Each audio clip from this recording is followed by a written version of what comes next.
Have you ever cared about someone so much that you started believing their problems were your responsibility? You gave advice. You gave second chances. You forgave things you promised yourself you wouldn't forgive again. You stayed when everyone else told you to leave. And every time they fell apart, you were there to put the pieces back together. At first, it felt like kindness. Then it started feeling like exhaustion. Because there's a painful truth most people learn too late. You can love someone deeply and still be unable to save them. And sometimes trying harder doesn't make the situation better. It simply teaches the other person that you'll keep rescuing them from consequences they refuse to face themselves. This doesn't mean abandoning people who are struggling. It doesn't mean becoming cold. And it certainly doesn't mean you should never help anyone. But there is a difference between helping someone who wants to change and trying to change someone who has no intention of changing. So today we're going to look at 6 types of people you should stop trying to save. Not because they're worthless, not because they don't deserve compassion, but because sometimes the most compassionate thing you can do is stop doing for someone what they must eventually learn to do for themselves. 1. The person who refuses to take responsibility. This is one of the most exhausting people to try to save. Something goes wrong in their life, and there's always someone else to blame. Their partner, their boss, their parents, their friends, their circumstances, their luck. Maybe even you. You listen, you offer advice, you help them solve the immediate problem. And then, a few weeks later, the exact same problem appears again. You help again, and again, and again. But nothing actually changes. Why? Because you're solving the problem, while they're avoiding the responsibility. There's a huge difference between someone saying, I made a mistake, I need help fixing it, and someone saying, look what everyone else did to me. Fix this for me. The first person is asking for support. The second may be trying to escape accountability. And if you constantly rescue them, you can accidentally make the pattern stronger. They never experience the full consequences of their choices, so they never have a reason to change them. The healthiest response isn't always another solution. Sometimes it's simply, I care about you, but this is something you need to take responsibility for, because you cannot build accountability inside another person. They have to choose it. 2. The person who only wants your help, not your advice. Have you ever noticed someone repeatedly coming to you with the same problem? You listen. You give them a practical solution. They agree. Then they do nothing. A few days later, they return with the exact same problem. You give another suggestion. They explain why it won't work. You offer another. There's another reason they can't do it. Eventually, you realize something strange. They weren't really asking, what should I do? They were asking, will you keep carrying this for me? Some people don't actually want solutions. They want emotional relief. They want someone to absorb their frustration, and there's nothing wrong with needing emotional support. But if someone repeatedly rejects every opportunity to change while expecting you to keep providing energy, time, money, attention, or reassurance, you aren't helping them grow. You're becoming their emotional emergency service. And the moment you stop responding, they may suddenly accuse you of not caring. That's when you need to remember something. Supporting someone doesn't require becoming responsible for their life. You can listen without fixing, you can care without carrying, and you can love someone without becoming their permanent solution. 3. The person who keeps choosing the same destructive pattern. This one can be especially difficult when you genuinely love someone. You watch them make the same mistake over and over. They enter unhealthy relationships. They destroy opportunities. They spend money they don't have. They repeatedly lie. They sabotage good situations. They promise they'll change. And you believe them because you want to believe them. So you help. You give another chance. You clean up another mess. You protect them from another consequence. But eventually, you have to look at the pattern rather than the promise. Because a promise tells you what someone hopes to do.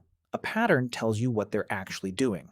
People can have good intentions and still repeatedly make destructive choices, and you cannot want someone's growth more than they want it themselves. If they keep walking toward the same cliff, you can't spend your entire life standing at the bottom catching them.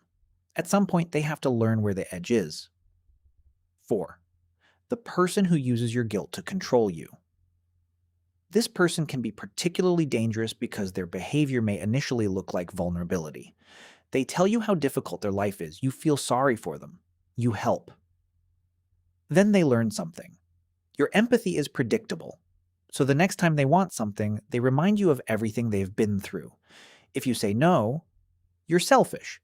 If you create distance, you don't care. If you establish a boundary, you're abandoning them. And suddenly you're no longer helping because you freely chose to. You're helping because you feel guilty for not helping. That's a completely different relationship. Healthy relationships allow two people to have boundaries. Manipulative dynamics often make boundaries feel like betrayal. And that's something worth paying attention to. Because compassion should be a choice. It shouldn't be something someone can repeatedly extract from you through guilt. You can understand someone's pain without allowing their pain to control your decisions. That's an important distinction. Empathy does not require surrender. 5. The person who only changes when you leave. This pattern can keep people trapped for years. Everything becomes unbearable. You finally reach your limit. You say, "I'm done." And suddenly, they change. They apologize. They promise. They cry. They become the person you've been hoping they would become all along. And you think, maybe this time is different. So you stay. For a while, everything is perfect. Then gradually, the old behavior returns. The disrespect, the manipulation, the broken promises, the emotional chaos, until you reach the breaking point again. Then the cycle repeats. This is why you should pay attention to sustained change, not emotional reactions. Anyone can behave differently for a few days when they're afraid of losing something. Real change survives after the crisis is over. It doesn't need constant threats of abandonment to continue. So don't ask, did they change? Ask, how long have they consistently changed without me having to force it? That's a much more revealing question. 6. The person who doesn't want to be saved. And this may be the hardest one to accept. Sometimes, the person you're trying desperately to save doesn't want the life you're trying to give them.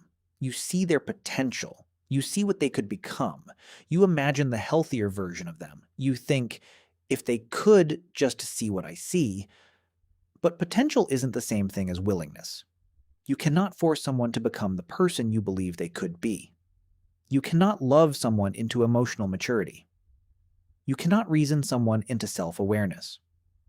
And you cannot rescue someone who keeps rejecting every hand you extend. This doesn't mean you stop caring.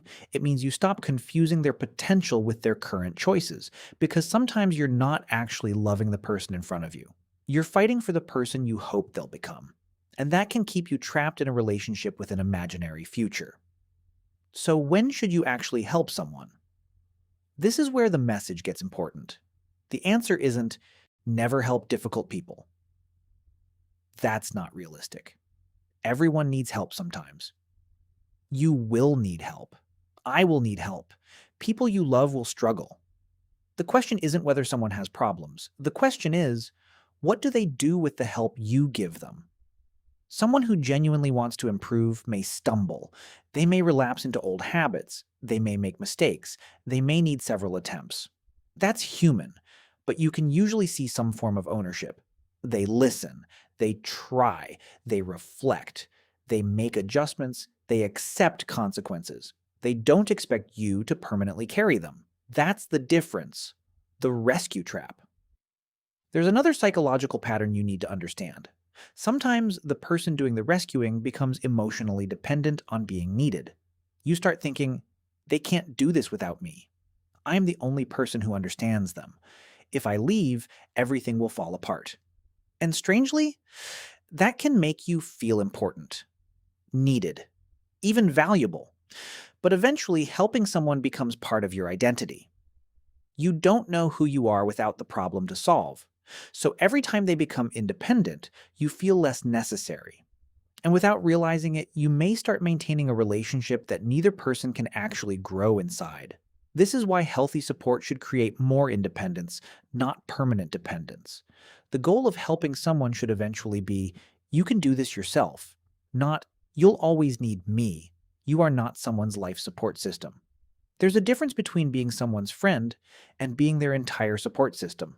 There's a difference between compassion and self-abandonment. There's a difference between giving someone another chance and giving them unlimited access to you. And there's a difference between helping someone through a difficult season and spending years trying to save someone from a life they repeatedly choose. You are allowed to care. You are allowed to hope. You are allowed to forgive. But you are also allowed to say, this is no longer something I can carry for you. And sometimes, that sentence is not cruelty. It's a boundary. Final thought. The hardest lesson isn't learning when to walk away from someone. It's learning that walking away doesn't mean you stopped caring. Sometimes you walk away because you've realized your presence is no longer helping either of you. Sometimes the person needs consequences more than another rescue. Sometimes they need space to discover their own strength. And sometimes you need to discover yours. Because your life cannot become a permanent rescue mission. You have your own future, your own energy, your own emotional health, your own boundaries. So help people when you genuinely can. Listen when someone needs to be heard. Support people who are trying. Give second chances when they're earned. But don't spend your life trying to save someone who keeps choosing the same destruction. Remember, you can hold out your hand, but you cannot make someone take it. You can show someone the door, but you cannot make them walk through it, and you can love someone deeply, without destroying yourself trying to save them. Sometimes the most powerful form of love isn't pulling someone out of the hole, it's stepping back and allowing them to discover that they can climb out themselves. Thank you for watching. See you on the next video.